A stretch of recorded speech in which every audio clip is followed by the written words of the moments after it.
ಬೆಳಗಾವಿ ಜಿಲ್ಲೆಯ ಹುಕ್ಕೇರಿ ತಾಲೂಕಿನ ಗುಡಸ ಗ್ರಾಮದ ಹೊರವಲಯದ ನದಿಯೊಂದರಲ್ಲಿ ಮೊಸಳೆಯೊಂದು ಪ್ರತ್ಯಕ್ಷವಾಗಿದೆ. ಬೇಸಿಗೆ ಹಿನ್ನೆಲೆಯಲ್ಲಿ ನದಿಯ ನೀರು ಕಡಿಮೆ ಇರುವುದರಿಂದ ನದಿಯ ತೀರದಲ್ಲಿ ಮೊಸಳೆಯೊಂದು ಪ್ರತ್ಯಕ್ಷವಾಗಿದೆ.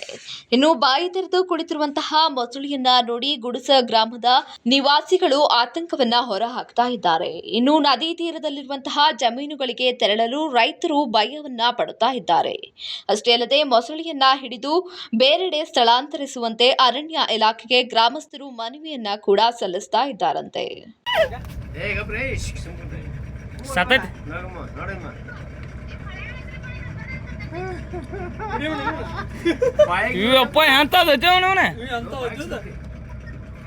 ಮೊಸಳಿ ನೋಡಿಲ್ಲ ನೋಡೋಣ ಈಗ